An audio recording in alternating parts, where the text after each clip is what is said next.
May pag-asa pa bang magbago ang ating bayan kung sakaling ang mga kabataan ngayon na siyang dapat nating inaasahan ay punong-puno rin ng takot, punong-puno ng boredom, punong-puno ng kaguluhan sa isip.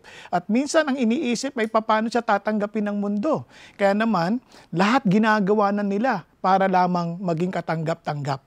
Nako, wag ho kayong mag-alala. Meron ako magandang balita sa inyo. Meron po tayong pag-asa sapagkat tulad po ng mga ugali ng matatakutin, ugaling mahina, walang kinakabahan, meron pong solusyon laban dito sa takot na ito. Kaya ho, manood kayo ng video na ito at makikita nyo ano ang tugon ng Diyos sa pagharap natin sa magandang kinabukasan.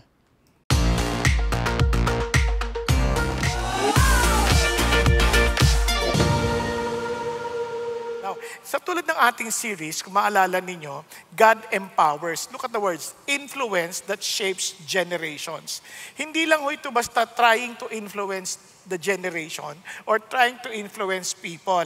We want to make sure na ang naipapasa nating influence ay yung naghubog ng ating kasaysayan. Alam niyo po ba na ang Kristyanismo, ang naghubog po talaga ng daigdig. Now, if you notice, yung moral and ethical ideas ay nagmula ho sa impluensya ng Kristyanismo. Sila po ang nagturo ng equal as in moral worth ng bawat tao. Noon po ang mga baby, pagka hindi nila type, iniiwan na lang ho sa kalye hanggang mamatay ho sa init at sa ulan. And yet, when Christianity came in, doon po pinakita ho yung value ng buhay ng isang tao. Pati ho yung mga kababaihan noon, parang property lang. But in Christianity, they were given ng authority na yung makikita mo, the women are really treated equally, no?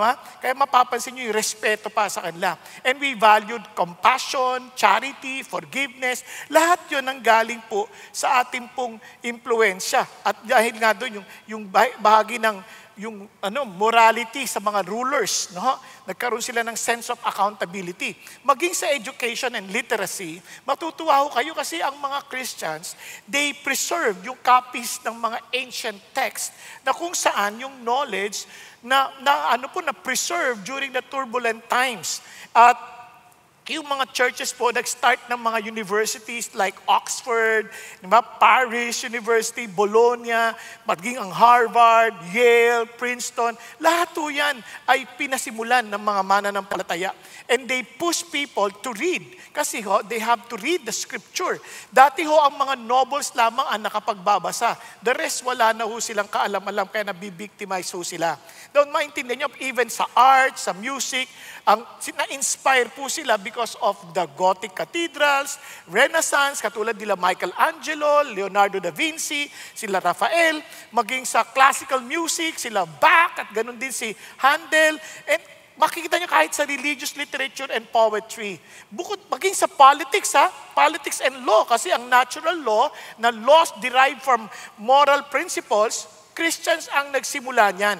Universal moral law, influenced later ng democratic development and idea of rights. Christians po yan. Nadagdagan pa, social welfare pa. And obviously, nandiyan ng hospitals, orphanages, charitable societies, at marami pang iba. Maging scientific development, you would be surprised. Ang mga unang mga scientists, mga Christians, sila Copernicus, sila Mendel, sila Newton, were Christians. Kaya kung sinasabi lang yung Christian at science ay magkaaway, hindi ho yun totoo. Because the early universities were Christian institution. Kaya mapansin nyo, ang dami po, pati influence ng modern development. Kaya yung mga celebration ng Holy Week, celebration ng Christmas, Christian ang nagpasimula niyan. Kaya ang Christian did not only influence history, it helped shape the world we know today. Its impact includes both achievements, education, charity, art, law, human dignity, and its legacy is undeniably enormous. Ganyan ang Christianity. And it's very unfortunate, tayo po, ngayon, Christians, kung tayo po ay totoong nabubuhay ayon sa ating panawagan bilang asin at ilaw ng ating sanlibutan, sana wala tayong problemang ating hinaharap sa Senado, sa Congress, yung mga problema natin sa mga proyekto na parang walang nangyayari. Di ba yung mga nakawan sinasabi, asan ang Christians? Huwag nating sabihin walang Christian sa Senado. Huwag natin sabihin walang Christian sa Congress. Huwag natin sabihin walang Christian sa mga munisipyo. Nasan sila? Kaya nga ang laki ho ng hamon because we lost our influence. Kaya muli nating binabalik yon. If we want to see once again the talagang influence ng Christianity, we need to understand yung power that God has given us. God has already empowered us to do that, to shape the world. Kaya yung mga kabataan natin, parents, we need to be intentional in doing so. And Christian, we need to be intentional in influencing people in order for us to really shape again the world, especially here in our country. Kaya lang, bakit ho nangyari yun? Kasi ang Christians naging duwag. Hindi na tayo tumatayo sa katotohanan. We just follow the crowd. Pag sinabi ng mundo ganito, sunod lang tayo. Hindi na tayo tumatayo at hindi na tayo willing to go against the wave. No? Kasi ang pinakamahirap, yung matapang na tao, hindi yung, sama kayo sa akin, sasama sila. Hindi ganun. Ang matapang na tao, sumasalungat ka doon sa maling mga katuruan. Sumasalungat ka doon sa mga maling direksyon. You are willing to go against the wave. Yun ang tao na you're willing to counterflow. Bakit? Kasi you know what is right. Kaya hindi ka sasabay lang sa agos ng mundo. So yun ang challenge ho sa atin. Kaya anong kailangan natin gawin? Kasi whether we like it or not, hindi naman ho talaga madali. We need some form of courage na nanggagaling po sa ating pananampalataya sa Panginoon. Kaya we have to turn our fear into faith. Nasusundan po. Kasi hindi tayo matatapang na tao eh. Now, huwag kayong mag-alala kasi tayong lahat, kayang baguhin ng Panginoong Hesus. Now, when we talk about fear, hindi naman natin pinag-uusapan dito yung fear that protect us. Kasi mayroong tamang fear. Kasi yung fear, regalo ng Diyos yan, emotion yan na binigay ng Diyos sa atin. Kaya kunyari, the prudent sees danger and he hides himself. But the naive, they continue and suffer the consequence. Tama? Kasi kapag matalino ka, maingat ka rin. Kasi may element ng fear. Kunyari, kung alam mo makukuryente ka, siyempre hindi mo hahawakan. Di ba? Alam mo yung effect. Di ba? Kung alam mo mapapaso ka, masusunog ka, hindi mo hawakan. Kaya gift din ng Lord ang fear.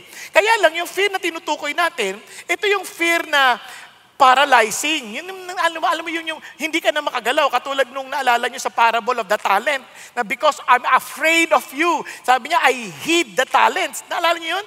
He did not take any risk sa takot. Alam niyo, marami sa amin na matatalinong mga klase namin, matatalino sila. But they did not, parang because of the fear of failing, mga magna cum laude, mga ganyan. Sa takot lang bumagsak, hindi nag-board exam. So, hindi alam kung mapapa sila o hindi. Natakot Di ba? Kaya iba, hindi necessarily na matapang sila. Yung iba naman, bagsak ng bagsak, pero take ng take. Nagsawa din yung exam, pumasa rin. Di ba? Kaya ang tanong doon, tapang din nila yun Parang, wag kang paghinaan ng loob kung hindi ka pumasa sa una, tuloy lang, di ba? Mapapasa ka din, di ba? Basta tinawag ka ng Diyos dyan, papakasa ka din. Bawat review mo, bawat exam mo, review yun. Okay ba yan?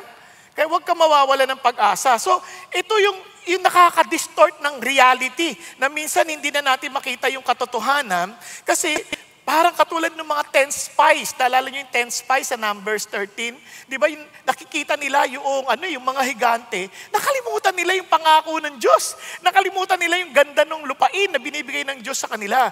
And because of their fear, hindi na sila sumulong. Kaya yun ang ating dinidil dito.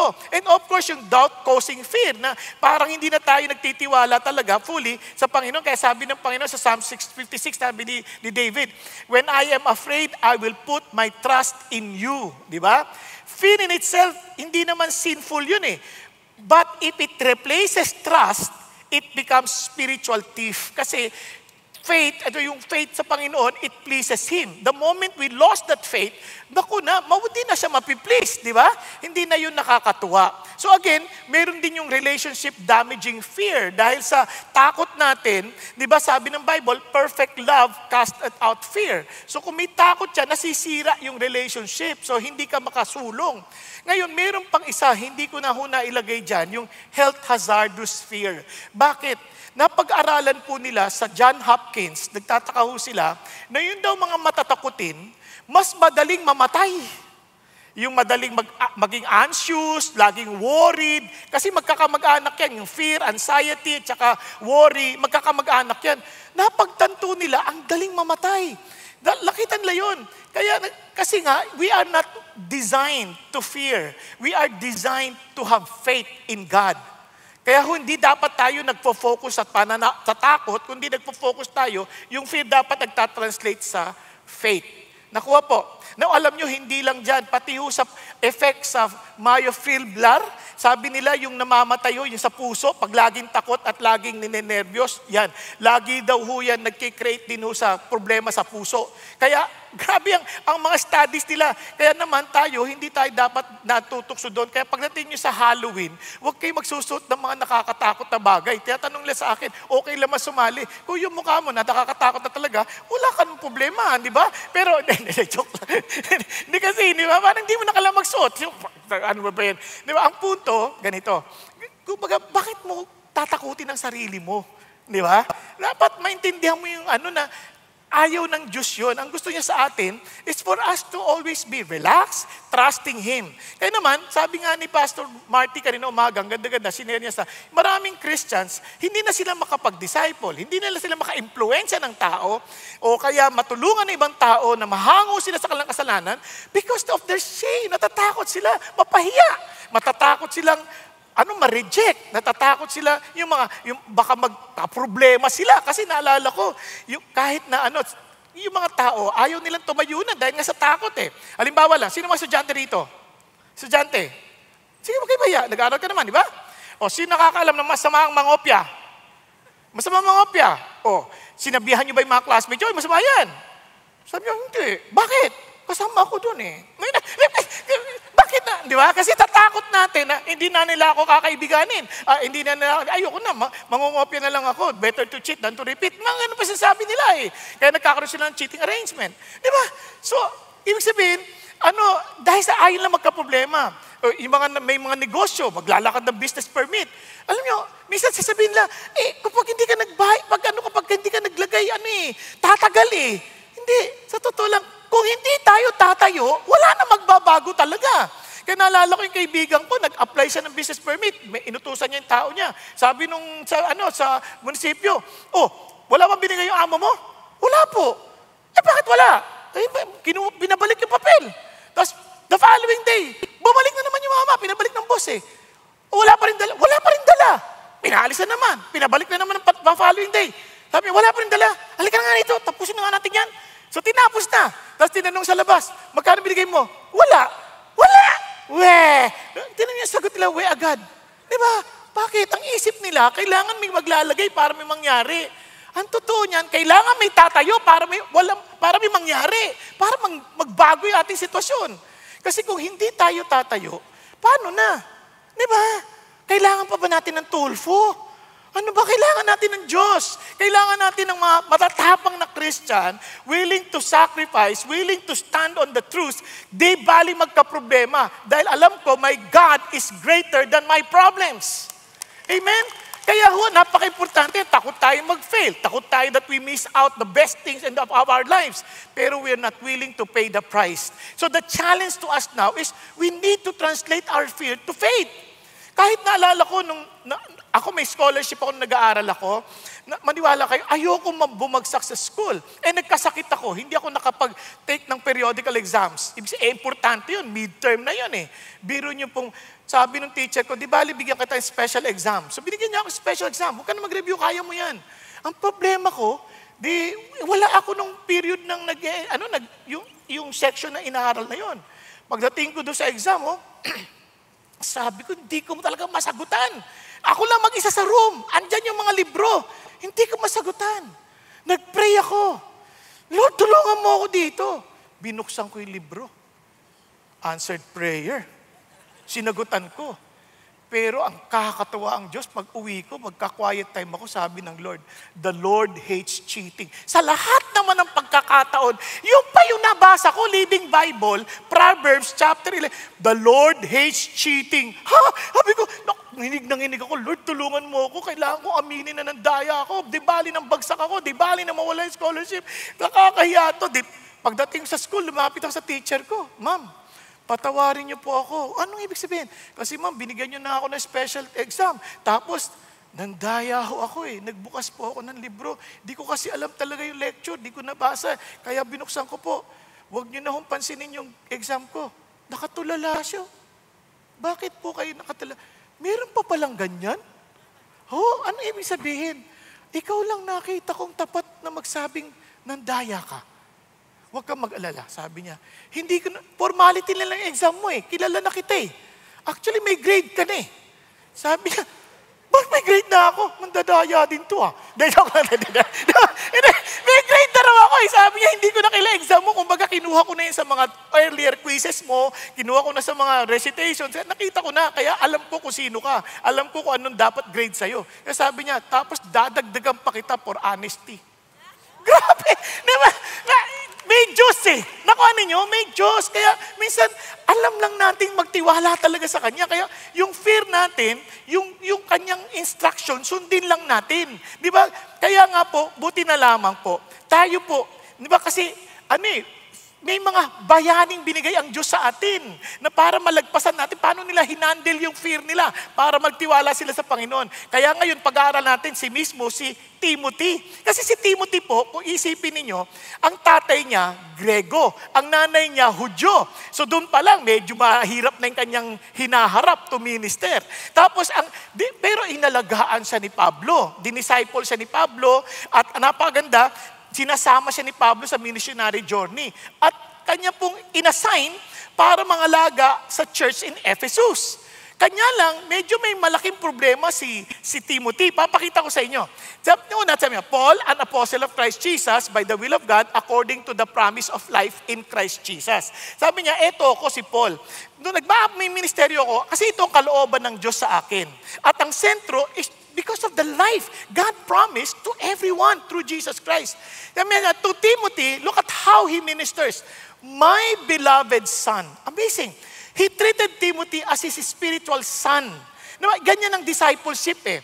When you are to disciple someone, you treat him as your spiritual son. And look at the words. Sabi niya, talagang ang hangad niya that your grace, mercy, and peace be upon him.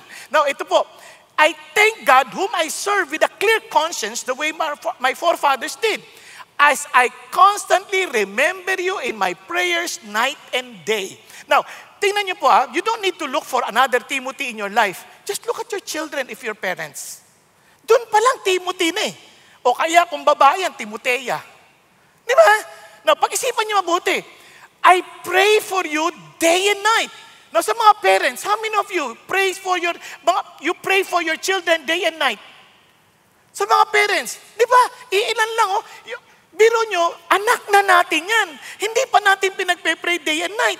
Sa totoo lang, kung talagang seryoso tayo to see our children walk according to God's will, then we better pray for them day and night. For we wrestle not against flesh and blood, but against principalities, dominions, and powers. Alam niyo, sa totoo lang, hindi ako mabuting magulang, hindi ako perfect. But I thank the Lord because the Lord answers our prayer. Naawa ang Diyos sa akin. Kasi yung mga anak ko, maayos sila. Hindi dahil sa magaling akong tatay. Nagkataon lang talagang mabait ang Diyos dahil sinasagot niya rin yung prayer despite my imperfection. Kasi naalala ko po, nung nalipat ako sa CCF, hindi ako talaga marunong na tatay. At siga ako eh. Now, nung nalipat ako sa CCF, pag-adolescent yung mga anak ko, alam niyo una ko na-attenan? Family retreat. At ang pinatest sa amin, sabi niya, kausapin mo anak niyo, sabihin niyo, how can I improve as a father? Tapos sabi ng anak ko, pwede namin sabihin kahit ano? Oo naman. Tapos sabi ng instruction, huwag kang magsasalita kung ano sabihin nila, ha? Huwag kang magsasalita, huwag kang magdidepensa, tanggapin mo, humingi ka ng tawad kung kinakailangan. Sige, gagawin ko yan. Tapang no? Tapos sabi ko, sige, how can I improve as a father? Pwede namin sabi kahit ano? Oo naman. Sabi ko sa kanila, nung nagsalita na, lahat sila gusto kong palayasin sa bahay. Ang sakit ata. Pero I thank the Lord. I heard their wounded hearts. And I asked for forgiveness. Iyak ako. Sabi ko, tulungan niyo ako, maging mabuting tatay ako. At dahil doon, natanggal yung wounded, yung wound sa kanilang mga puso. Can you imagine when they grow up na meron silang ganung wound? Patay. Di ba? Hindi nila sasabihin sa yung pinagdadaanan nila. Kaya maraming mga bata ngayon, nagpapakamatay na lang, hindi natin naintindihan kasi hindi natin alam kung ano pinagdadaanan nila. Pero I praise God, I was given that privilege. At dahil doon, naayos kami mag-anak. At pati asawa ko, tinanong ko, paano ko magiging mabuting asawa sa'yo? Yun nga, sabi niya, ay wag na, magagalit ka lang. Doon sabi ko, bakit naman ako magagalit? Galit na ako. Naku, napakasama ako tao. By God's grace, unti-unti na ayos. Lagi pang tinatanong ni Pastor Peter, kasi nga parang tatay mo rin siya. Sabi niya, oh, how's your husband? How is his temper? Laging tinatanong. Kahit ako tinatanong, how's your temper? Ganun, tuwing magkikita kami, how's your temper? Talaga, very intentional siya to check my temper. Kasi magagalitin ako eh. But sana kung magagalitin lang, nananakit ako noon. Kasi may tinatawag na Napoleon syndrome di ba? Yung mga maliliit, small man syndrome, yung nananapak, mga siga-siga. Maliit akong tao. Di sabi, siga-siga, mukha lang ako matangkad kasi nasa taas ako eh. Pero maliit, kaya parang, wow. Pero doon ko na-realize, may Diyos na magbabago sa atin. But because of prayer. Kaya longing to see you even as I recall your tears, so that I may be filled with joy. Di ba? Yung talagang mayroong close relationship. Even with our children, we cannot influence them if we are not close to them. Kahit sinong tao. You cannot, ngayon, sagutan sa Facebook, wala yan. Huwag nyo sayangin ang oras yung makipagsagutan sa Facebook, walang relationship.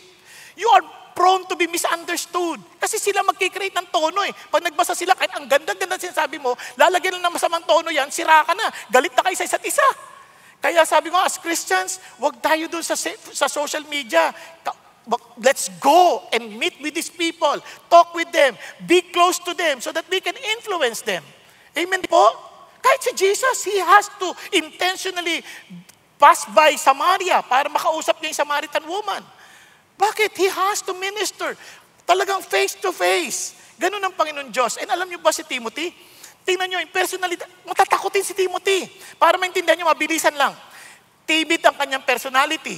Kaya Paul had to remind him, for God has not given us a spirit of fear. Tapos, he was young and sometimes underestimated. Kasi bata siya eh. He started about what? Middle 30? Mga mid-30s? Doon siya nagsimula eh. Parang ano siya eh. Nung kasi nagsimula ako, 23. So, mga kaidaran ko yung, parang ganon. Mga ganon na, 30, nung nag-minister na ako. Pero ngayon siyempre malayo na edad ko, no? Parang doble ko na. Pero just imagine, kaya sabi niya, let no one despise your youth. Tapos hindi lang yun, medyo sakitin pa. Sakitin pa. Kaya sabi niya, your frequent ailments. Sabi ni Paul eh. Diba? Doon makikita niyo anong kalalagayan ni Timothy, kaya medyo may dahilan siya to be afraid. Now, ito pa sabi niya, strong opposition pa, ang dami pang false teachers. Di ba, isipin mo, dami sumasalungat sa'yo. Bata ka. Talaga, they have to confront divisive and forceful people. Yun ang nakita mo sa 2 Timothy 2:17-18, 1 Timothy 3:7, reference to false teachers spreading destruction. Tapos, pressure to guard and proclaim the gospel. Di ba? Isipin mo, kaya do not be ashamed of the testimony of our Lord. Now, Paul, his mentor, was imprisoned and facing death na. Malapit na execute. Kasi sabi niya, Paul is prisoner, nearing execution. So, ito yung spiritual mentor mo, mawawala pa. I-support mo yan. Yan ba, hindi ka ba magkikreate ng takot yan? Kung tayo nga, mawawala yung magulang natin, takot na takot tayo eh. Di ba? Ayun, ito pa. Sabi niya, fear of persecution under Roman rule. Kaya dito makikita nyo rin, medyo emotional pa to si Timothy. Kaya I remember your tears. So, yung personalidad niya, napaka-unlikely gamitin ng Diyos. Napansin niyo ba?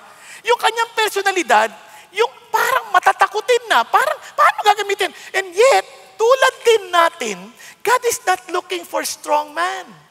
He's looking for people who are willing to follow Jesus. Hindi siya naghahanap ng malalakas kahit may hinang tulad natin. Because the Lord, when He calls, He is the one who qualifies.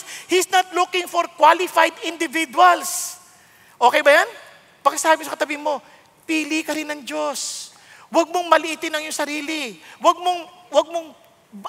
mong tumingin na mababa tungkol sa sarili. Kasi God looks at you and God sees you as someone whom He can use. Okay ba yan? Sabihin mo sa tabi mo, gagamitin ka ng Lord. Kahit tutulog-tulog ka minsan. Di ba? Kasi bakit? Kasi alam ng Diyos ang ating limitations. But God is looking for people who are willing to follow Him. And this is something beautiful. Paano yan mangyayari? How can we now translate the kind of Timothy's, a fearful one, to someone who is faithful? Kaya itong 4 na bagay ang ating titignan. Bagamat there are so many others, parang mga things that God has given us, pero let's focus on the 4 kasi kulang ang ating oras. First, God's gift, God's grace, God's guidance, and God's glory. Anong ibig sabihin ng God's gift? Look at this. For I am mindful of the sincere faith within you. So klaro kay Paul that this guy has really a sincere relationship with Jesus Christ. Hindi ito naglalaro-laro sa kanyang faith. Hindi yung umaaten lang siya sa linggo para lang masabing nagawa niya na yung kanyang duty pag Sunday. Hindi siya ganon. He is very sincere in his relationship with the Lord, which first dwelt in your grandmother Lois and your mother Eunice. Kung alam mong hindi ito parang kopyang pananampalataya lang. It was passed on and it was heartily taken. Mula sa lola, kaya importante ito yung ating mismong lakad na ipapasa natin. Don't assume or presume na yung dahil nag-a-attend kayo at sinasama niyo yung anak niyo na Christian na sila. Hindi niyo talagang titignan niyo yung kanilang sincere faith. Nagkakaintindihan? Kasi minsan attend lang ng attend niya, magtataka na lang kayo. Ano nangyari? Bakit nagwawala na yan? Kasi nga, kaaring borrowed faith lang yon. Kaya naman, sila Louis at saka sa Eunice, talagang very intentional to pass it on. And sabi niya, for this reason, look at the words, I remind you to kindle afresh the gift of God. Yung word na kindle afresh, ibig sabihin dito, nag-flicker. Nag-flicker na yung flame. Yung flame niya, yung passion niya in serving God. Bakit? Kasi with all of these things na nangyayari sa kanya bilang pastor, mamamatay na yung kanyang mentor, magkakanto yung problema niyang hinaharap, naku, medyo nag-flicker na. Kumbaga sa atin, kukurap-kurap na yung ilaw. Ang problema, pag kukurap-kurap yung ilaw, dadami ang mga kurap. Hindi ako nagbibiro. Kasi walang pipigil sa kanila eh. Walang makakakita sa kanilang mga ginagawa na magsasabing mali yan. That by our action, by our presence, alam na nila kaagad, naku, huwag natin gawin to. Kasi nga kaya yun ang challenge sa ating mga Christians eh. We have to what? Fan the flame. Kindle afresh. Talagang buhayin mo ulit. Yun ang sabi niya rito. Sabi niya, the gift of God, which is in you through the laying on of my hands. Naalala mo, we confirmed your gift. Yung implikasyon ng gift na ito ay specific to you na binibigay ng Diyos sa iyo and I confirmed it as an apostle of Jesus Christ. Alam niyo bang anong implikasyon yan? Unang-una, since you are called to be a pastor, in case of Timothy, all of us, since we are called to be salt and light of this world, every one of us has been given a gift. Lahat tayo may gift. Now, yung gift na yan, importante yan kasi dyan tayo balakas na magagamit ng Diyos. Huwag mong hanapin yung hindi mo gift. Hindi ka magiging effective doon. Nasusundan po. Andiyan pa kayo. Now, bakit importante? One, ang unang implication, yung mission is overwhelming. Make disciples of all nations. Ang laki niyan. Paano namin makakamtan yan? Now, natatakot talaga si Timothy. But remember this, you will not do this alone. Kasi yung gift na yan, hindi yan concentrated sa isang tao lamang. Tingnan nyo ha, lahat yan binigay sa lahat. Tingnan nyo, since we have gifts that differ according to the grace given to us, each of us is to exercise them accordingly. If prophecy, according to the proportion of his faith. If service, in his serving. Or he who teaches, in his teaching. Or he who exhorts, in his exhortation. He who gives with liberality. Ibig sabihin, generosity. He who leads with diligence. He who shows mercy with cheerfulness. So Paul gave an example of gifts. Sabi niya, gawin mo. Gawin mo with all of your might. Ano yung gift mo? Now, dito po sa CSEP, ang laki natin. Lalo, pag nakita nyo po yung 3 o'clock, 12 o'clock, malaki tayo, bago pa lang. So, pero isipin nyo mabuti, how would I know? Kaya meron tayong D group. Kasi from the D group, we can easily identify yung gifts ng mga tao and we can help each other accomplish and live out the gift accordingly. Okay ba yan? Natanong ko sa inyo, alam nyo yung gift nyo? Gusto nyo malaman? Lumapit kayo muna sa D-group, sumama kayo. Ilan sa inyo may D-group na? Kasama kayo sa D-group. Okay. Tandaan nyo yung mga kamay, ha? Ilan sa inyo wala pang D-group? Tingnan nyo, alam nyo na eh. Hindi talaga kayo magtataas kahit anong gawin ko eh. Tama? Napansin nyo ba yon? Anong gift yan? Ulitin ko ha, sino yung walang D-group? Walang D-group. Be honest. Okay? Sino yung may D-group ulit? Okay. Kuya, ikaw, anong meron ka? Walang D-group, di ka nagtaas. Okay, see? Pinapakita ko lang sa inyo, hindi kita hinihiya, marami kayong ganyan. Now, bakit ko kailangan sabihin sa inyo yan? Kasi teacher ako. I don't want you just to listen to me. I want you to understand what we're discussing. Kasi ganito yan. Kung wala kang D-group, yung may D-group, yayain mo yan. Sama ka sa amin. Why? Kasi hindi tayo magkakatulungan. Kaya nga, kahit tayo sa isang cell, di ba, sa isang tawag dito, bahagi ng isang cell, you have to be grouped together to form a tissue. Yung tissue, magsasama-sama yan to form an organ. Tama ba? Ganon din ang body ni Kristo. We all need to find out. Kaya marami sa atin, hindi natin maintindihan, ano ba talaga yung gift ko? Kasi you have to join with others kasi hindi ka mag-isa sa body ni Christ. We are all part of the body of Christ. We need to work together. Kaya nga minsan we feel so all alone, kaya we feel so isolated kasi feeling natin kasi parang ako lang mag-isa. No wonder, hindi ka nag-aapoy. Diba? Kasi importante, papakita ko sa inyo. Tingnan nyo ha, as each one has received a special gift. Each one. Sabi niya, employ it in serving one another as good stewards of the manifold grace of God. Sino ang walang gift ngayon? Wala. Everybody has. If you belong to Jesus Christ, you have a gift from the Lord. And that gift is something that you will use to serve others. Kaya maraming tao bored sa buhay kasi sarili lang iniisip nila. They're not there to serve others. Kaya lagi silang bored. Lagi, kahit anong gawin mo, kaka-check ng reels mo dyan, check ng mga social media, you will never be excited in life because you are not serving others. Because we are all meant to serve. Tingnan nyo ha, papakita ko sa inyo. Itong kanang kamay, hindi niya kaya i-serve sarili niya. Nakuha. Pag nangati yan, hindi niya kayang abutin yan. But this hand can be used pag iba naman ang nangailangan. Sumakit ang ulo, gaganyan-ganyan siya. Di ba? Pag inaantok siya, gaganyan. Itong kamay, magsisilbi sa iba. Kaya ho, yung buhay ng marami, walang excitement kasi they are not serving people. And even if they try, they're serving themselves. They're looking for appreciation. They're looking for recognition. They're looking for congratulation. Walang ganon. Once you serve, walang thank you yan. Kasi alam mo, you just did it because this is what I am. Susundan ho natin. We belong to one body. Kaya tingnan nyo ha, parang coal yan. Once you separate one part, sabi niya, one coal, it will quickly turns cold. But when returned to the pile, it glows again. Di ba? In the same way, isolation and fear cool our faith. But fellowship, service, and remembrance of God's calling, rekindle it. Yun ang nagpapaapoy. Kasi pagka medyo hindi na ayos yung lagay natin, somebody will remind us. Somebody will tell us, partner, may problema ka ba? May pinagdadaanan ka ba? Alam nyo, I praise God sa mga D-group namin. Bakit?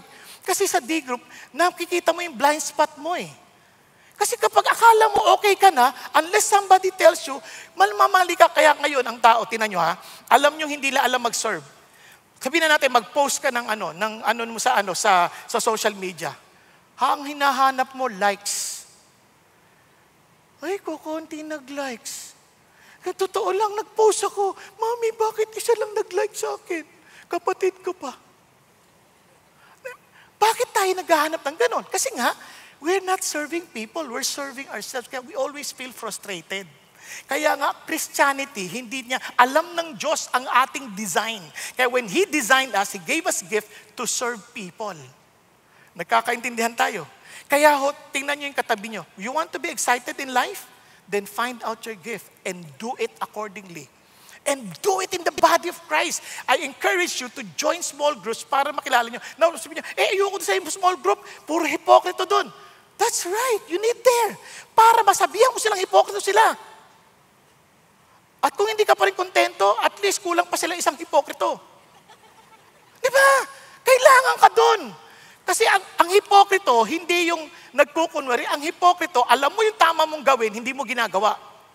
Kaya kung hindi mo ginagawa, hipokrito ka din. Nakuha ninyo? Kaya kung akala mo hipokrito sila, kailangan pa nila isa. Lalakad na. Nagkakininan tayo. Kaya importante yun. At ito pa ang pinauunawa ni Jesus. Kaya tingnan nyo ha, ganda sabi ni Corrie ten Boom. Don't say God hasn't given you anything. He has given you Himself. In order for us to understand, kailangan natin si Jesus. And this wonderful. Hindi niya lang sabi, hindi mo lang gagawin niya mag-isa. May katawan ni Kristo Himself, the body of Christ. Bukod dyan, I also give you the Holy Spirit. Bakit? Tingnan nyo ha. For God has not given us the spirit of timidity. Ang timidity, cowardice, kaduwagan. Kaya yung mga tao, ganyan siya yung coward. Kaya sabi niya, kaya ang ating binigay sa atin of power from the word dunamis. Kaya doon pa lang sa dunamis, nakikita mo na yung power kasi parang explosive, parang dynamite, di ba? Parang dynamite. Kaya doon tinhango yung word na dynamite, doon sa word na dunamis, power. Kaya doon pa lang makita mo, the power that the spirit that God has given us has some form of power. It makes you bold. It makes you courageous. And sabi niya dito, and love. And yung love, tingnan niyo, yung love dito is agape. Yung love dito is sacrificial. Hindi yung pangsarili. You always think of, I'm willing to die for that person because I care for that person. Nagkakaintindihan? Kaya ang sarap sana kung yung Pilipino, totoong Christian, no? Kasi kanta pa lang natin ang ganda eh. Ang mamatay ng dahil sa'yo. Di ba? Ang ganda eh. Pero ano yung mamatay? Para sa Pilipinas, pag may gera? Hindi. Yung totoong pagmamahal sa bansang Pilipinas, mahalin mo yung kapwa mo Pilipino. Tingnan mo yung katabi mo. Handa ka bang mamatay dyan? Tingnan mo. Ayaw mo ang tingnan, nandidiri ka ata. Handa ka bang mamatay para sa katabi mo? Pag tinignan mo, sabi, mukhang patay na ito ha. Tulog lang. Sa totoo lang, minsan, hindi naman tayo handang mamatay nga. Kasi nga selfish ka nga. Pero yung Espiritu ng Diyos, alam mong kumikilos sa'yo, kasi you're willing to sacrifice. At ito pa, sabi niya, and discipline, stability. It makes you stable. Hindi yung emotion mo pabago-bago.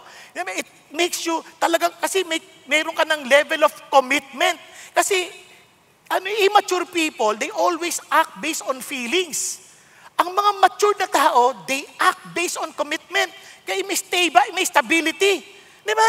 Kaya, kunyari, sa mag-asawa, pag nakarinig kayo hindi na kita mahal. Hindi mo naintindihan ng pagmamahal. Immature ka kasi you're basing your decision at yung mga action mo sa feelings.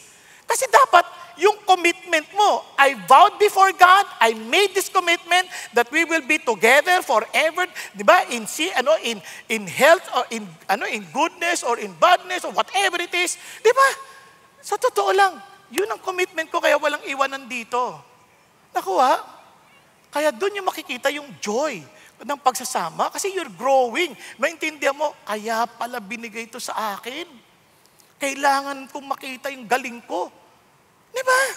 Kaya yun ang challenge mo dito. Yun exactly sinasabi ni Paul kay Timothy. Timothy, itong binigay ko sa iyo, the gift, not only as an implication of the body of Christ, it is the implication that there is the Holy Spirit that seals, that proves na talagang ikaw ay kabahagi ng katawan ni Jesus. Katingnan niyo ulit, even the gift.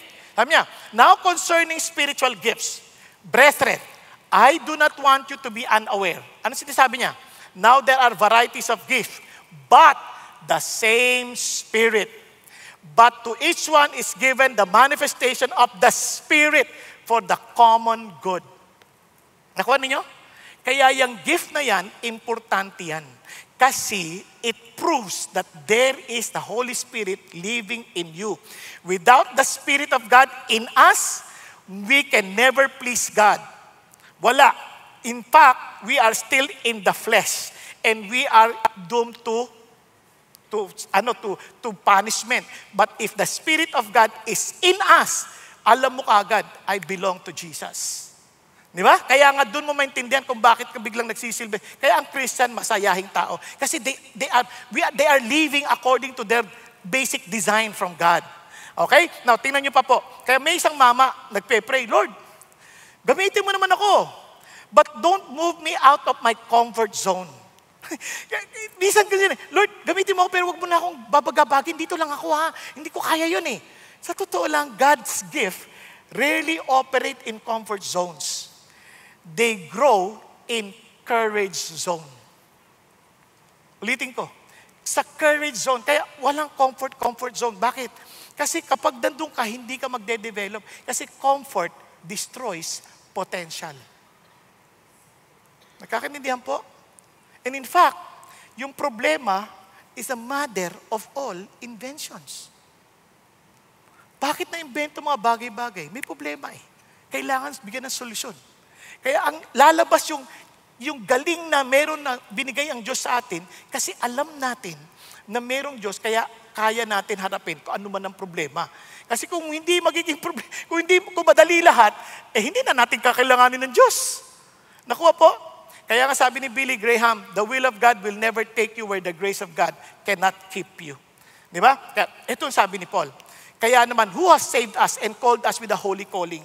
Not according to our works, but according to His own purpose and grace which was granted in Christ Jesus from all eternity. Kaya naman, pati yung pagiging bahagi natin in the body of Christ, it's all by the grace of God. It's a gift. Di ba? Then, for this reason, I also suffer these things, but I am not ashamed. For I know whom I have believed, and I am convinced that He is able to guard what I have entrusted to Him until the day. Minsan natatakot tayo, Lord, paano kung mag-fail ako along the way? Paano kung hindi ako magtuloy-tuloy? You're wrong. Kasi if you truly belong to Jesus, He will protect you. He will guard you. At itong napakaganda. Ito kaya convinced siya, sabi niya gano'n, na hindi ito magbabago. Now, if you continue, sabi niya rito, guard through the Holy Spirit who dwells in us, the treasure which has been entrusted to you. The Holy Spirit Himself will protect us. The Holy Spirit Himself will guard us and will make sure that He will bring us to the finish line. Nagkakaintindihan? Yun ang ating Diyos. Doon tayo tinawag. Kaya naman, praise God, kaya hindi ka matatakot to follow His calling. Kaya ngayon po, makikinig tayo ng testimony mula po kay Luis Ocampo na talagang he made a decision to follow Jesus despite of a great choice. Di ba? Ayan. My parents became part of CCF very early on in my childhood. Attending kids' church almost every Sunday exposed me to the Bible, which helped me build a good spiritual foundation. In my teen years, I was very active in the youth ministry. Back then, it was called J-Zone. I got to join a D group and eventually led my own D group in my third year of high school. I often served in the worship team as well. In college, I was very active in campus ministry. I led a D group in the university I was studying in, and I helped organize evangelistic events. After graduating from college in 2015, by God's grace, I passed the Civil Engineering Board exam and landed a job as an engineer in a private company. A few close friends from college referred me to this job opportunity, and in my mind I said, I will take this job opportunity so I can continue to share the gospel to my friends since we will be in the same office. Looking back, God used my time in church and ministry as a student to help me develop the heart and mindset to share Jesus to others.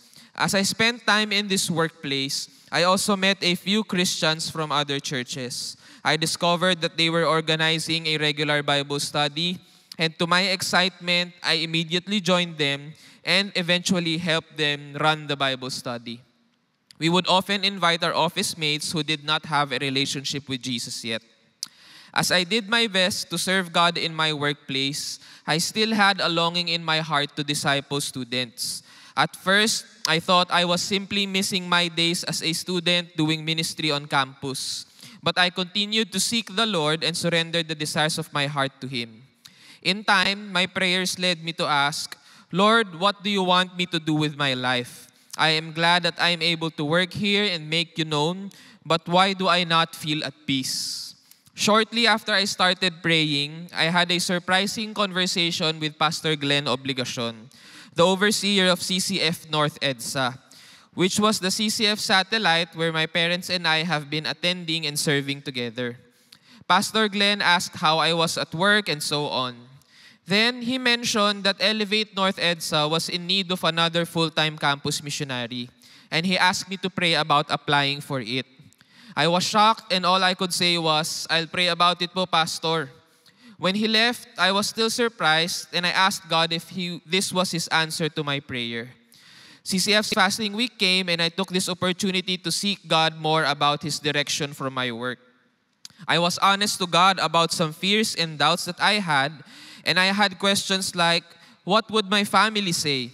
My parents put me through a good education, gave everything I needed, and it feels like I'm putting their efforts to waste.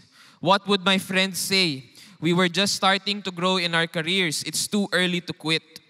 To my surprise, I did not hear a clear yes or no from God. But through Colossians chapter 3, verses 23 to 24, which says, "Whatever you do, do your work heartily as for the Lord rather than for men, knowing that from the Lord you will receive the reward of the inheritance. It is the Lord Christ whom you serve." God was telling me that if I do anything in life, I should do it for His glory and trust Him with every little step. God reminded me that His calling goes beyond the occupation I have. It is about being fully devoted to Him. After the fasting week, I talked to my parents and my D group leader separately, and they all gave their full support. So by faith, I went through the application process and interviews, and by God's grace, I was accepted as a full-time campus missionary for Elevate North EDSA. I processed my resignation from my engineering job and started my support tracing as a campus missionary. It's been 6 years since I said yes to God's call for me to full-time campus ministry. It has not been easy, but I have no regrets in letting go of that potential career to commit my life to discipling students and helping them do the same. Although there are days that I do ask God what might have been if I stayed in my career, it can be easy to think that I might have had more in the world's eyes, but what keeps me grounded and focused is the fact that God has sustained me this far, and I know He will always be faithful. The work I do has eternal rewards, and no earthly possession will compare to that. Today, by the power of the Holy Spirit, we have 30 D group leaders in Elevate North EDSA. And we regularly visit 6 schools in Quezon City for campus ministry, where we get to share the gospel, conduct programs, meet discipleship groups, and even partner with teachers and school staff so that many more students will hear about Jesus. In the few years that I've been discipling students, I have also witnessed how God has empowered them to share the gospel not only to their classmates and friends, but some even to their teachers and their parents. I am excited how God will work in the lives of these young people, especially when they graduate from school. My prayer is that they will be bearers of the gospel in their schools today and someday wherever God will bring them. I am Luis Ocampo, a follower of Jesus. To God be the glory. Praise God, praise God, praise the Lord. Now, kaya tingnan nyo ang baito ng Diyos. Bakit? Kasi tingnan nyo naman ang effect ng kanilang ministry. Ano? Parang makita, ayan, tingnan nyo po sila. Dito po yung mga missionaries all over the Philippines at ito po yung kanilang naging effect. Napaka-eskwelahan. Isipin nyo, ang mga tao ngayon, sobrang walang direksyon. And if they can be influenced by these young people, nagkakaroon sila ng sense, ng purpose sa kanilang mga buhay. Amen? Kasi si Jesus lang nagbibigay nun eh. Kaya ito po. Now, ang susunod po nakita natin, grace ng Diyos. Kasi bakit grace ng Diyos? Kasi the work is, the mission given to us is not mission difficult. It is mission impossible. Ngayon, bakit impossible? Kasi para ipaunawa sa atin that unless we allow God who works in Him, that in God, nothing is impossible, hindi tayo susulong without Him. Tama? Kaya we need His grace. Ano ibig sabihin yan? Kasi tingnan nyo you therefore, my son, sabi niya, be strong in the grace that is in Christ Jesus. Kasi on our own, hindi natin kakayanin. Lalo na sa panahon ngayon, ang mga bata ang daling sumuko. Konting hirap lang, suko na kaagad. Kasi konting trial lang, kasi hindi sila handa na talagang handa sa mga challenges ng buhay. Naalala ko, nung bata kami, ang hinahanap namin, paano kami mabubuhay. Ngayon, ang daming bata naghahanap pa paano mamatay. Hindi ko maintindihan. Kasi parang yung buhay na ang daan, isang click lang, makukuha na.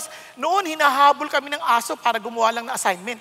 Manghihiram na encyclopedia sa kapitbahay, hahabulin ka pa ng aso. Ngayon, click-click na lang. Di ba? Sobrang entitled ng mga bata. Ang masama pa, minsan, nanay pa gumagawa ng assignment. Di ba? Tapos kasi ayaw lang mahirapan ng kalang mga anak. Katuloy, yung mga anak, ang daling sumuko. Hindi sila preparado sa mga stress ng buhay. Sabihin na, sobrang stressful. Hindi, stressful saan? Sa laro ng mga computer games, stressful sa kapanunood. Habang nag-aaral, nanonood ng YouTube, paano ka hindi makakakonsentrate yan? Ngayon, kailangan natin to be strong in the grace. Hindi po yan, kung mapapansin, passive yun, no? Be strong.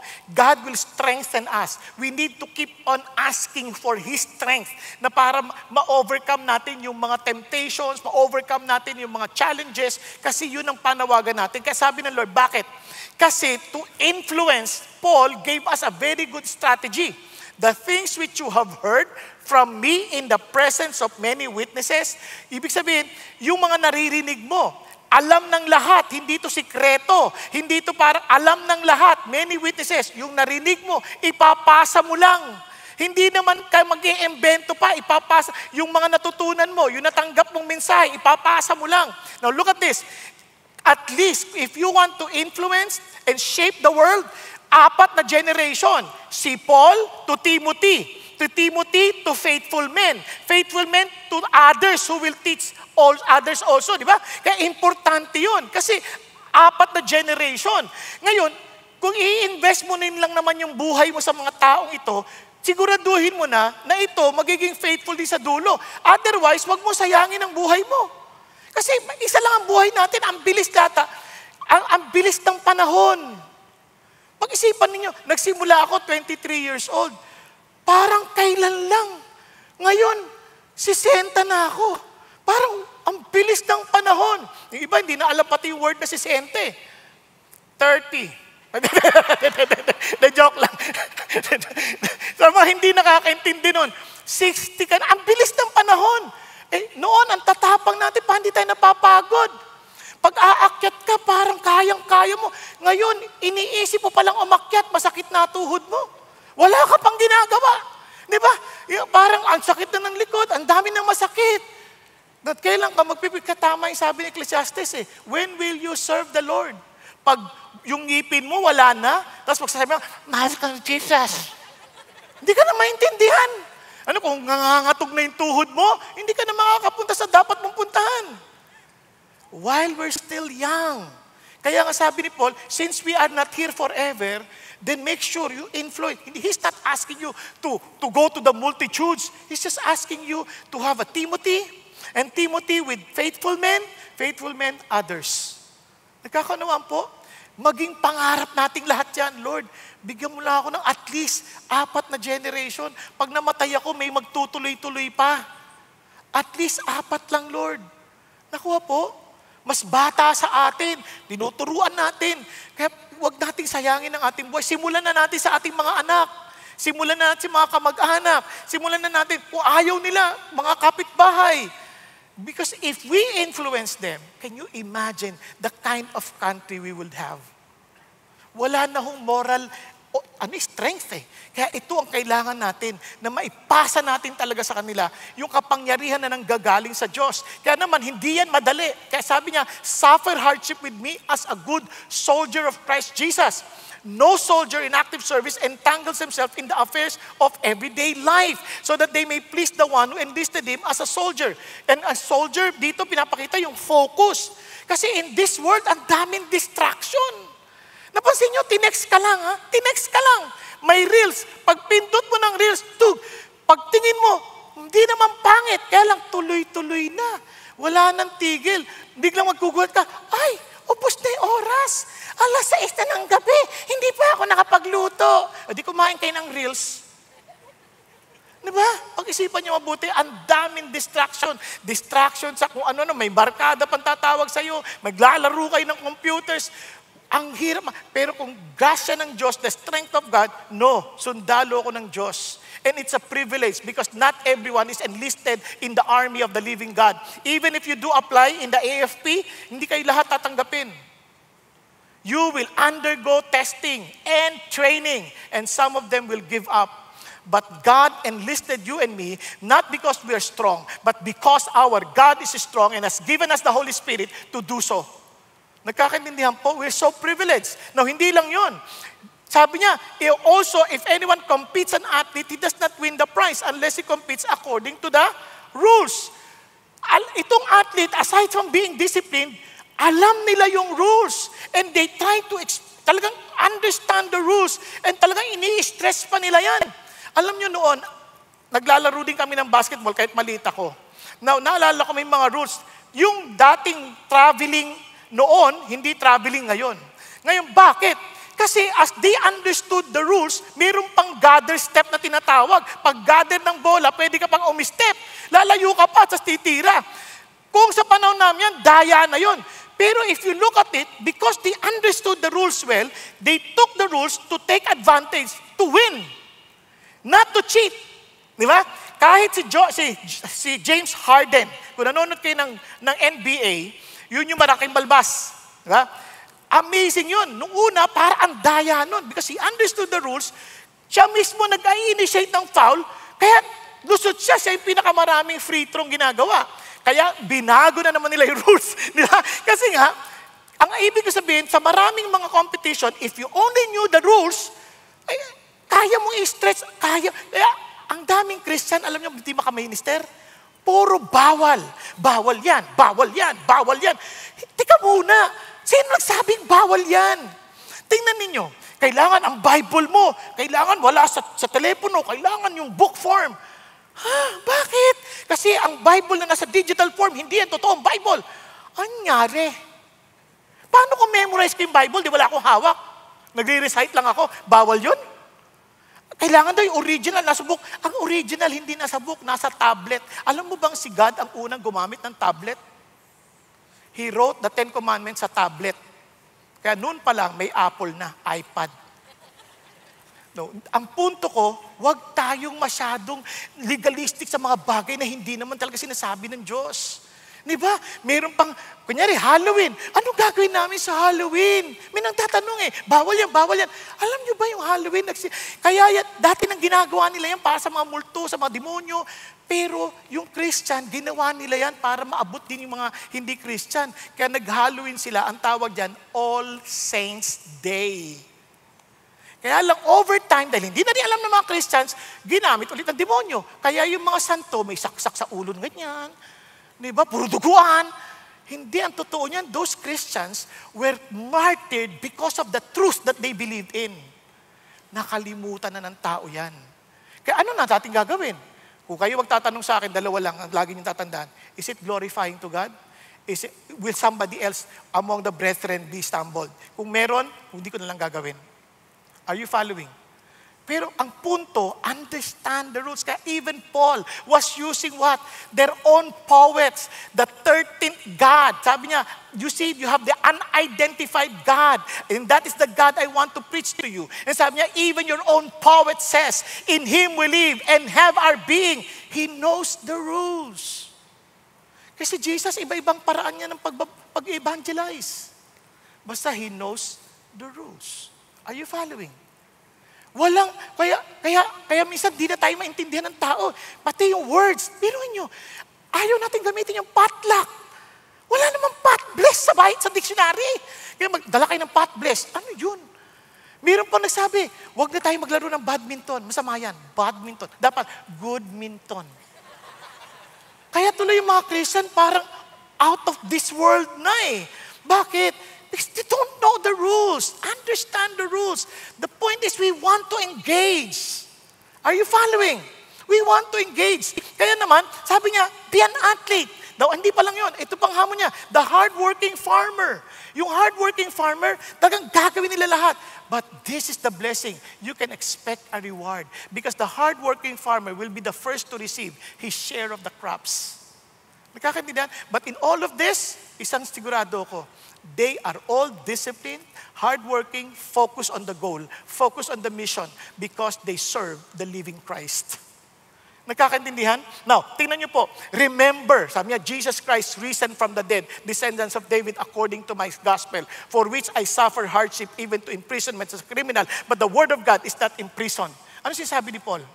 Alam niyo kung bakit ako ganito? Because of all religion, Christianity lang ang pwede mong panghawakan. Oo. Lahat ng founders ng religion, patay. Sabi nga ng isang pastor, if you are traveling, you are on a journey, and you have gone to the point of crossroad, mamibili ka which road to take. Ano yung tamang daan dyan? Sabi niya, and you see two people there, lying down. One is dead, one is alive. Kanino ka magtatanong?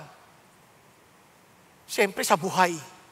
And si Jesus is our risen Christ. And He alone rose again from the dead. Kaya yan lang ang pwede mong samahan. Yan lang ang pwede mong puntahan.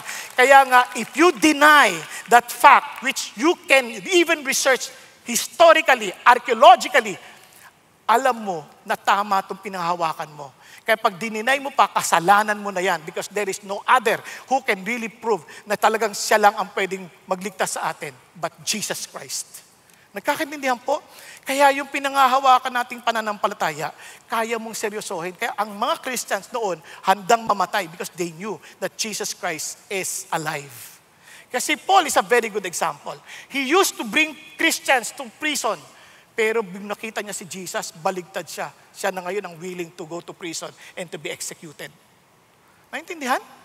Yun ang hindi na nakikita ng maraming tao. Kaya sabi niya, for this reason I endure all things for the sake of those who are chosen, so that they also may obtain the salvation which is in Christ Jesus, and with it eternal glory. Wala nang ibang kaligtasan kundi sa pamamagitan lamang ni Jesus Christ. Naunawaan? Now, ito pa. Kaya naman, kung titingnan niyo mabuti ito, kaya praise God, kasi bagamat mahina tayo, His grace, His power. Kaya, my grace is sufficient for you. Yun ang pangako ng Diyos. Your power is perfected in weakness. Most gladly, therefore, I will rather boast about my weaknesses so that the power of Christ may dwell in me. Kaya, the grace of God is something that we cannot just ignore. You want to translate our fear to faith? Focus on the grace of God. Nagkakaintindihan? Lapit ka sa Kanya, Lord, di ko ito kaya. Turuan mo ko anong sasabihin ko. Turuan mo anong gagawin ko. And you will see how God answers prayers. Now, ito po. Kaya naman, ulitin ko lang, grace doesn't remove hardship. It redeems it. When fear of failure rises, stand in the sufficiency of God's grace. Strength isn't striving, but in staying connected to the source. Yun ang ating kailangan. Kaya nga po, sabi ni Dallas Willard, grace is not opposed to effort, it is opposed to earning. Now, let's go to the third one, the God's guidance. Bakit importante ito? Look at 12 words. You, however, continue in the things you have learned and become convinced of, knowing from whom you have learned them, and that from the childhood you have known the sacred writings which are able to give you the wisdom that leads to salvation through faith which is in Christ Jesus. So, ibig sabihin, itong pagkakilala natin kay Jesus, hindi ito parang bilang sa bula lang. It was prophesied long, long ago. Kaya ito na yung scripture. You see, it is a fulfillment of a promise. Now, look at this. Sabi niya, all scripture, as in all, is inspired by God and profitable for teaching, for reproof, for correction, for training in righteousness, so that the man of God may be adequate, equipped for every good works. Doon pa lang makikita mo anong tamang pamumuhay, anong tamang kilusin. Sabi niya, you study the Word of God. And alam niyo po, lalo na sa panahon natin ngayon, pansinin niyo ang tao sobrang makasarili. Di ba? I realize this. Kaya kailangan natin meron tayong anchor. That in the last days, difficult times will come. Sobrang hirap. Kung di matibay tayo mo, bibigay ka. Men will be lovers of self, lovers of money, boastful, arrogant, revilers, disobedient to parents, ungrateful, unholy, unloving, irreconcilable, malicious gossips, without self-control, brutal, haters of good, treacherous, reckless, conceited, lovers of pleasure rather than lovers of God, holding to a form of godliness, although they have denied its power. Avoid such men as this. Kita niyo yung greed sa mundo na to. Kahit na lang ho, for example, kung yung sa focus, kaya yung mga tao nagsusuot na ng maskara, nagkukunwari na lang na okay siya, malakas, pero in reality, punong-puno ng takot inside. Hindi na siya pwede maging totoo. Kaya hindi siya relax sa buhay. Napansin niyo ba yun?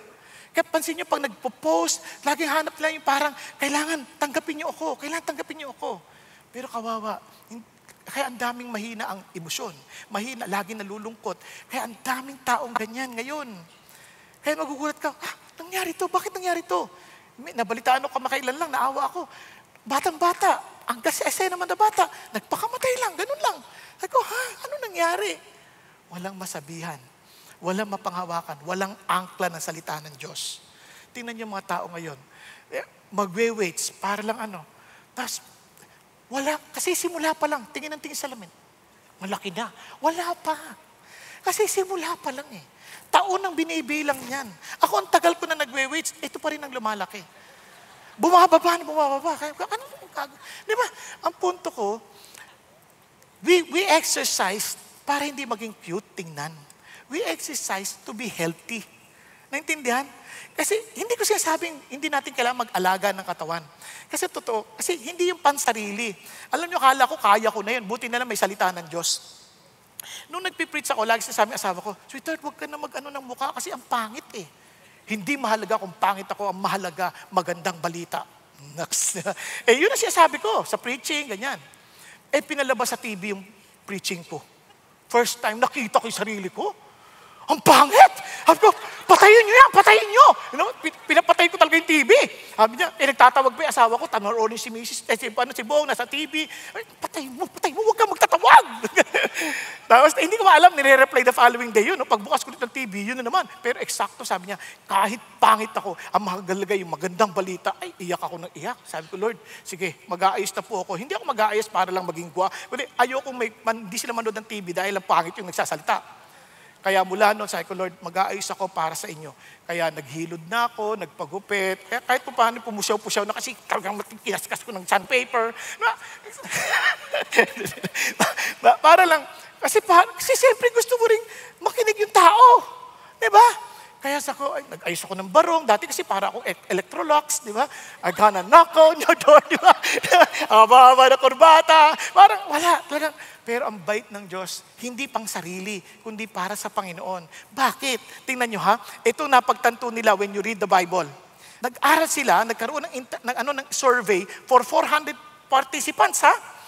Yung power ng threshold, yung 4. Pag nagbabasa daw ng Bible, 4 times per week, kung less than 4 times per week, walang pinagkaiba sa hindi nagbabasa ng Bible.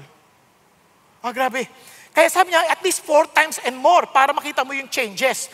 Yung personal struggle, nag-decrease dramatically. Ito yung personal struggle. Feeling lonely, bumababa ng 30%. Anger issues, bumababa. Bitterness in relation, bumababa. Alcohol abuse, bumababa. Sex outside marriage, bumababa. Viewing pornography, bumababa. Kaya sabi nila, engaging, sabi niya,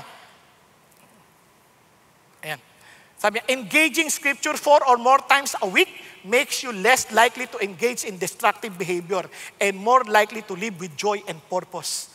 Di ba? Kaya pag alam mo na kagad pag hindi nagbabasa eh. Now, hindi lang yun. Tingnan niyo sabi niya, positive spiritual habits to multiply.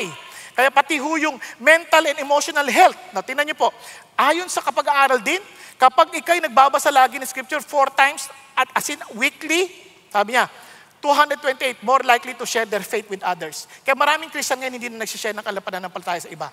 Hindi na sila nagbabasa. Kung minsan, mababa lang. Kung kailan lang gusto. 31% more likely to disciple or mentor someone spiritually. Kaya minsan hindi na rin sila nagme-mentor ng iba.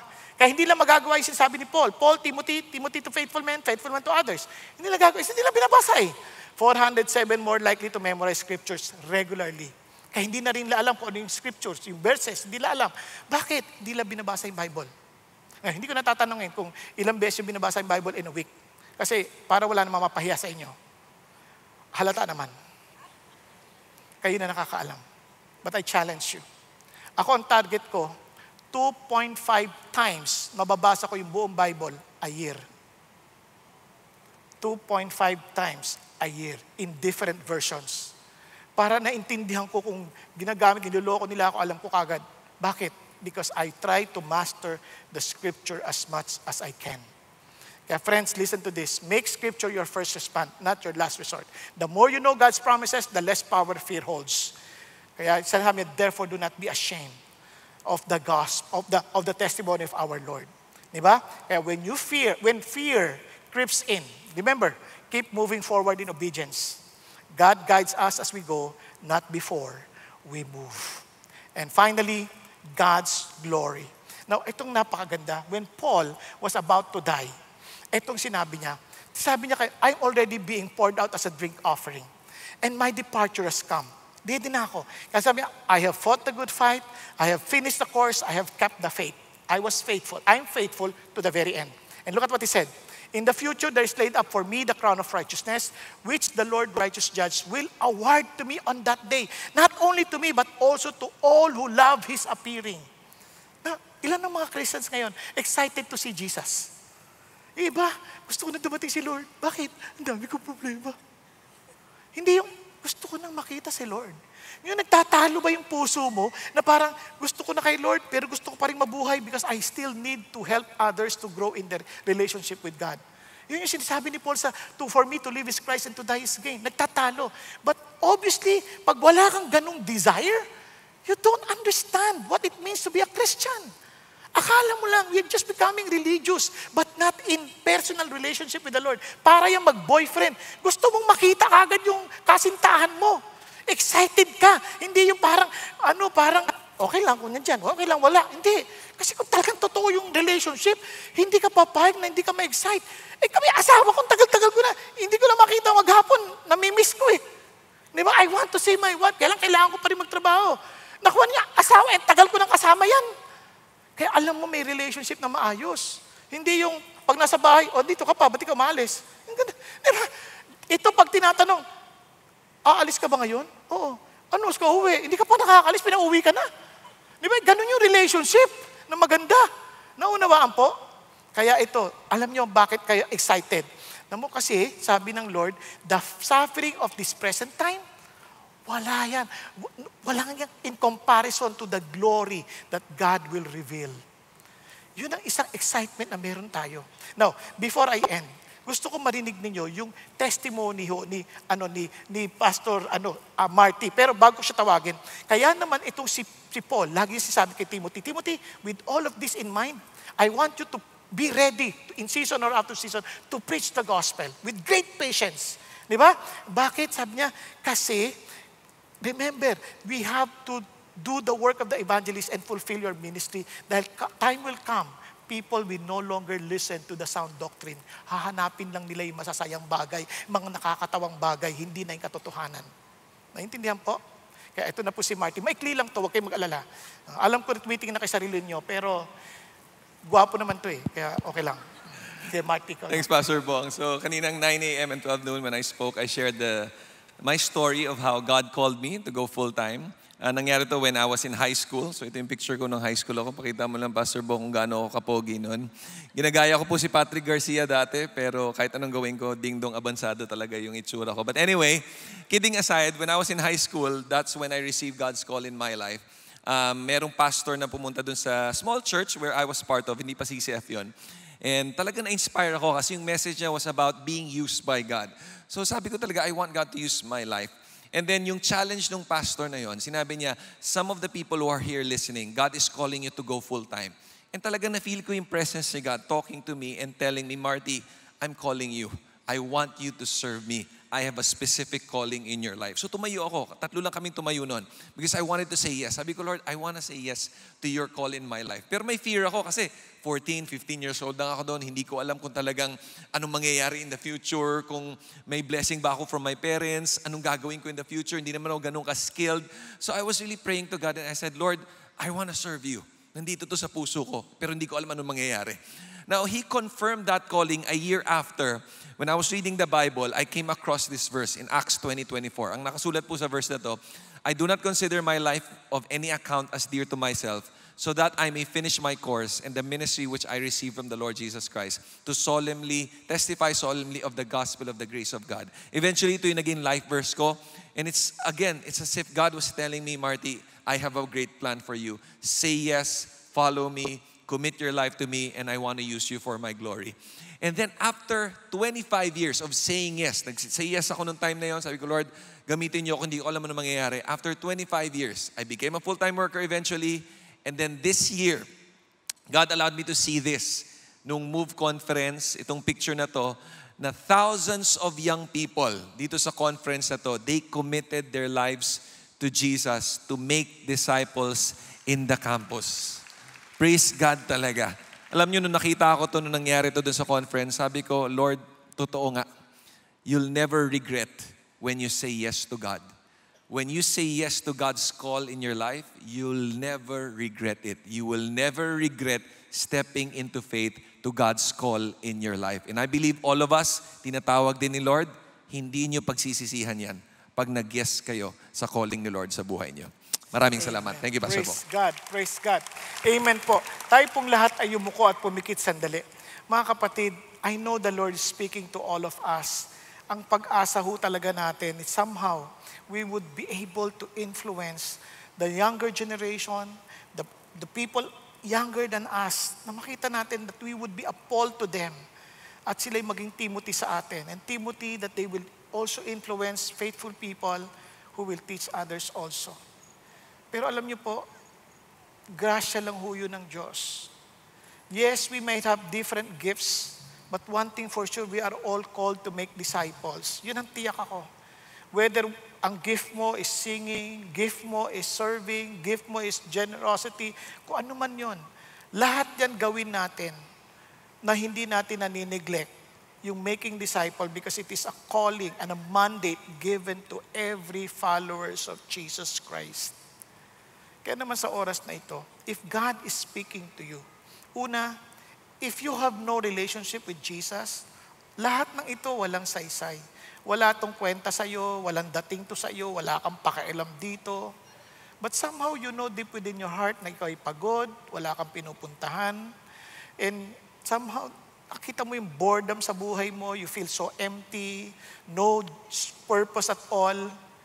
Kapatid, Jesus Christ is here. He's waiting for you. He wants to give you life. He wants you not only to give life, but abundant life. But you have to be humble enough na aminin sa Kanya na kailangan mo siya. Kaya kung ikaw yung kinakausap ng Diyos, be humble. Raise your hand to the Lord. Sabi mo, Lord, ako po yun. I want to accept you. Meeting, kailangan kita. Yes, yes, yes. Huwag kang mahiya. Thank you, Jesus. Thank you, Lord. Yes, for those who raised their hands, sabi mo, Lord, thank you that you love me. You died on the cross for me. Lord, thank you for paying the price, Panginoon, just to forgive me from all of my sins. And Lord Jesus, I accept you as my Lord and my Savior. I want to live for you. Thank you, Lord God, that you are God who wants to give us abundant life. So, Lord, I pray, allow me to live only for you. Make me a person that you designed me to become. Lord Jesus, I surrender my life to you. Be the Lord of my life. Thank you, Jesus. Thank you, Lord. Now, for everyone in this room, I also challenge you this. Kung hinihirang ka ng Diyos to go full-time in the mission field, in the campus, as a campus missionary, or kung hindi naman, God wants you to be partners of this campus missionary, o hindi naman, God wants you to adopt together with your group, or maybe you as a person, you want to adopt one of the campuses. Kapatid, offer yourself to the Lord and allow yourself to be used by God. If one of those ay talagang kinatawag ka ng Diyos, na God wants you to be part of that movement, or maybe a volunteer in the next gen, kung kinakausap ka ng Diyos, just also raise your hand to the Lord. Raise your hand to the Lord. And say, well, Lord, I'm willing to follow you. I want to serve you. Yes, yes, wag kang mahiya. Yes, yes, hallelujah. Yes, thank you, Jesus. For those who raised their hands, pwede ka bang tumayo? And I want to pray for you. I want to pray for you. Lord, lapit ka, tayo ka sa Panginoon. Yes, hallelujah. Thank you, Jesus. Whatever calling God has for you, kung campus missionary, campus partner, o kaya naman volunteer sa Next Gen, o kaya naman campus, mag-adapt ng campus, we're one of them, tayo ka. Sabi mo lang, Lord, andito po ako. I'm standing before you. I want to be part of your movement. I want to influence the younger generations. I want to leave a legacy of righteousness, Father God, to this country, to this world, oh God. Thank you, Jesus. Father God, I thank you that you see all my brothers and sisters standing up. Lord, may you empower them, oh Lord. May you grant them the gift that you promised to all of us who believed in you. And I pray for your grace to be upon them. I pray, Father God, not only for your grace, but Father God, to guide them with your words. Lord, give them the hunger, Father God, to meditate on your words day and night, that they will be careful to do everything written in it. And I pray, Lord Jesus, Lord, to allow them to see the glorious future that you have prepared for those who love you. Thank you, God. Thank you, Jesus. Lord, empower them with your Holy Spirit right now. Hallelujah, Jesus. And hallelujah, Lord. Thank you, Lord. May you help them fulfill their commitments. Thank you, God. Thank you, Jesus. Thank you, Lord. And Father God, now I pray for every one of us. I pray for every family we represent. I pray, Lord, that your blessing be upon all of us. Allow us all to be influencers, Lord God, to the younger generation, to our children, or even younger than us, that we may be able to guide them to live a life worthy of living for, worthy to live for, worthy, Father God, to honor your name, worthy to glorify you, worthy to serve you. Thank you, Jesus. Thank you for the privilege that you have given all of us to be part of your team. Lord, may we all glorify you, and may you find us all faithful to the very end. In the name of Jesus our Lord. Amen, amen, and amen.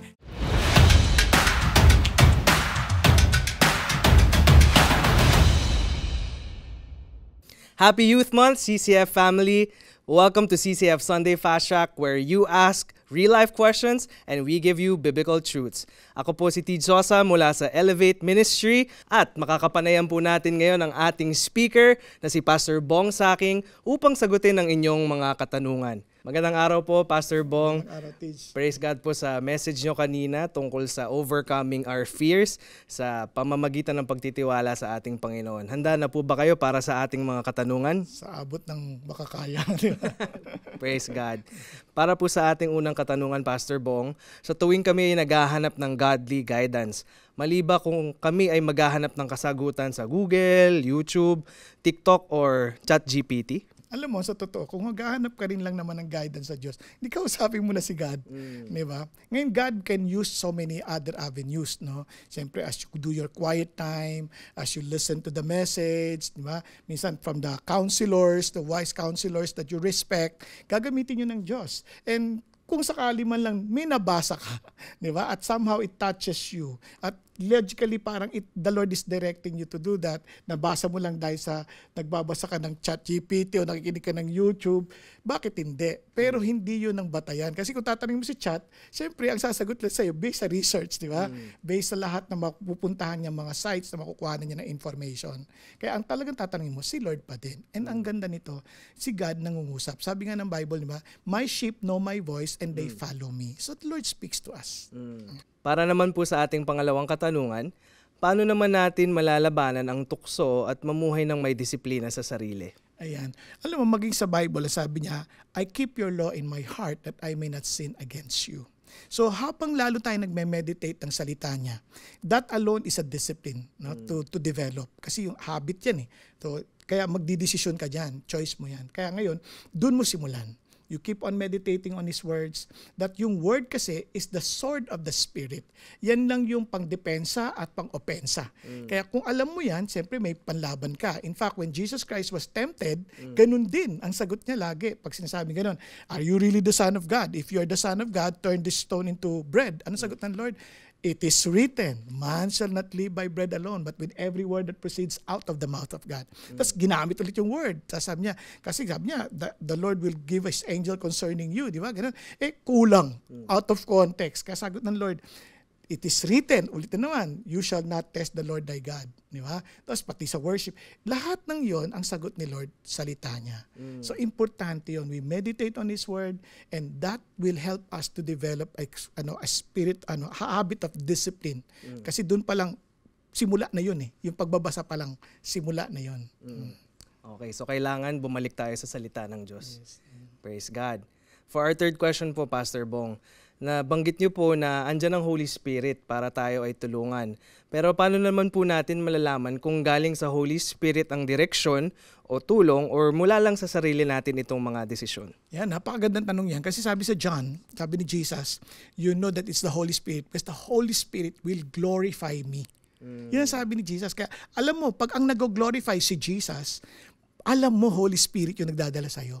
But if someone else is being glorified, ikaw, tao, or ibang Diyos-Diyosan, then alam mo na, hindi yan sa Holy Spirit. Yan. Kaya, lagi mong titingnan yung, paano mo malalaman? Of course, you have to, again, follow the Word of God, understand, kaya let the peace of Christ rule in your heart. Diba? Kaya, importante talaga yung, laging puno ng salita ng Panginoon Diyos para mag-guide ka ng mabuti. But ang simple, nag-glorify si Jesus.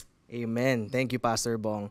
For our last question, sa dami po ng lumalabas na mga trends sa social media ngayon, nakakatakot ma-reject o hindi makisama po, Pastor Bong. Tulad ngayong Halloween, for example, bilang Kristiyano, masama po bang makilahok kami dito? Dapat bang magsalita kami against this? At ano ba dapat ang gawin namin o sabihin kung kami ay mabash o makriticize dahil posibleng hindi namin to tatangkilikin? Yan. Ayan, alam mo, pag sumasagot ka sa social media o magbibigay ka ng comment, minsan nag-i-invite ka ng hostility. Kasi walang relationship doon eh. Lalo-lalo na, it can be misinterpreted. Kasi yung magbabasa ang magbibigay ng tono. Ngayon, so what should you do? Kaya ang Panginoon Diyos, ang desire niya sa Christian is for us to build relationships. Kaya nga when we make disciples, we build relationships. Kaya yung pag in-explain natin isang bagay, hindi natin sila, alam nilang hindi natin sila inaatake, sinasabi natin kasi mahal natin sila. Ngayon, ang tanong, sasali ba tayo sa bagay ito katulad ng Halloween? Di ba? Dalawang bagay. Is it glorifying to God? And pangalawa, mayroon ba ma-stumble na kapatid? Kasi yun ang pinaka-basic na tanong eh. Ngayon, kung magsusot ka ng kademonyohan, parang sino gino-glorify mo? Bakit mo kailangan magsuot ng ganon? Diba? Tatakutin mo yung mga bata. Ba't mo susuotin yun? Ba't mo gagawin yun? Diba? Kasi totoo niyan, yung Halloween, ginawa yan ng mga Christians, so, talagang sa totoo lang, kaya naging All Saints Day yan eh. Kasi may sineselebrate ang mga pagans na talagang para sa kanilang mga Diyos-Diyosan, mga ganyan. Ang ginawa ng Christian, they celebrated the martyrs, yung mga saints na namatay, just to tell the world that Christians are willing to die for the truth that they believe. Diba? So yun, kaya ginamit nila yan para mawin yung mga tao. Kaya lang, over time, bumalik ulit sa original. Bumalik sa mga multo, bumalik sa mga demonyo, ganyan. And doon sa area na yun, hindi natin kailangan lumahok. Diba? Gawa tayo doon sa bahagi na pwede tayong mawin natin yung mga bata, yung mga kapitbahay na hindi tayo mukhang KJ pero hindi naman tayo nagko-compromise. At magamit natin as an avenue to evangelize. Provided mayroong mga may stumble. Wag na lang for the sake of the brother because we are always to operate in love. Maraming salamat po, Pastor Bong, sa pagsagot ng ating mga katanungan. That's it for CCF Sunday Fast Track. Happy Youth Month!